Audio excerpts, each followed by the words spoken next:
afraid. I stood up to the unions on the pension issue. Was it easy? Heck no. Did I like the negative and the vulgarity and all the slurs and the threats? Of course, I was in law enforcement, so it doesn't bother me. But, you know, when you have your staff going through this stuff, that's what we have to do.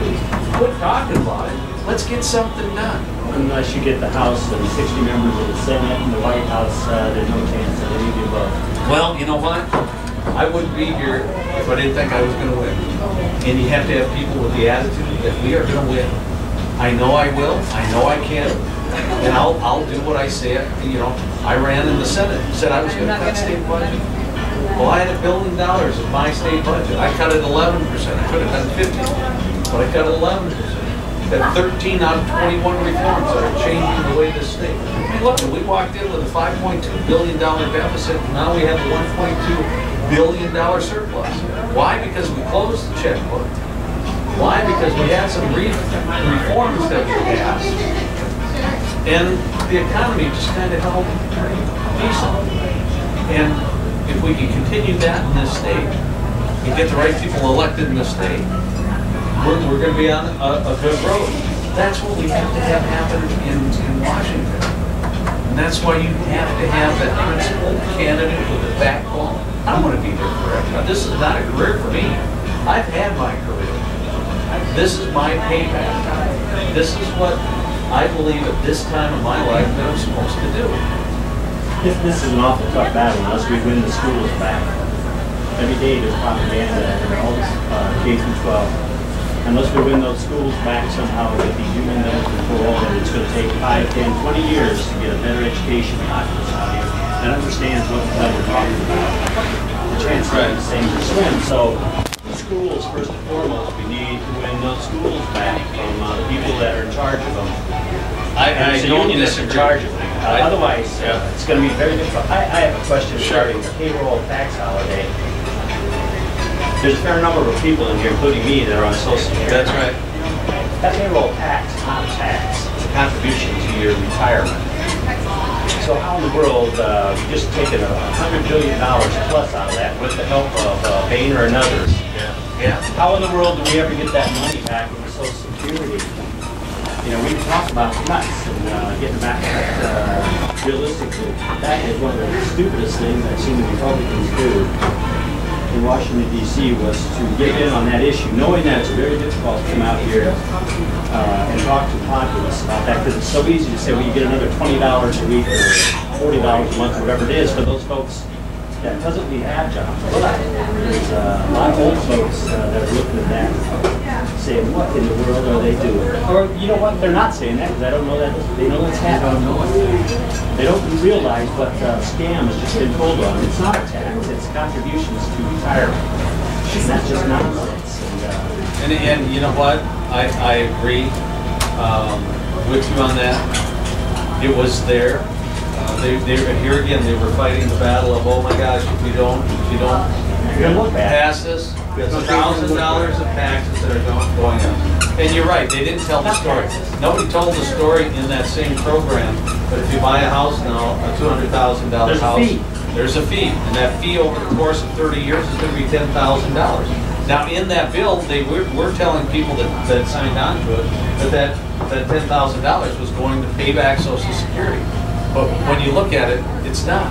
It's going into the general fund. There's an umpteen houses for sale in Fairmont right now. They're just sitting there unsold, and they aren't getting sold. I got 2 of them. Well, and that fee is going to be part of that. And you can't give away houses now. Right. And then they're going to dump that on top of it, and all this. But see, this all boils down to one thing. We don't have people in Congress that will stop the deficit spending. Leadership. Leadership, right? And that's what we need. This stuff will remedy itself if we stop it. You cannot continue to increase the debt limit and think you're going to stop spending. You're just not. Aren't we at 1.2% of GDP right now? Right. I think that's what it was. 100%. Okay. You can't go on like that. So you cannot. Oh, we're reducing. I mean, for holding the line for balancing the budget is nonsense, because if you balance it, you're still going down the toilet. Well, because you're already at 100 and some %. And, you know, the thing is, everybody wants to cut something unless it affects them. And that's why we have to get the candidates elected. When you're looking at, what, 60, someone told me the other day that at some point in time, you will find that everybody is taking some kind of subsidy in some way, shape, or form from the federal government. Right now, the last total I heard was just about the mid 50%, about 55% of the people are currently taking some form of entitlement from the government. Yeah, That's got to stop. The danger in saying that is that you're going to have to identify what that is. Exactly. Because, an example like myself, I'm disabled vet. All right, I get a couple bucks each month, but I also get Social Security. Oh, that's money. I'm an old man. You know, that's money you paid in. But it's money I paid in. That's right. What it is that people in Congress, people in state government, probably 90% of the people in this room don't know the Rule of 72. Do you know the Rule of 72? Yeah.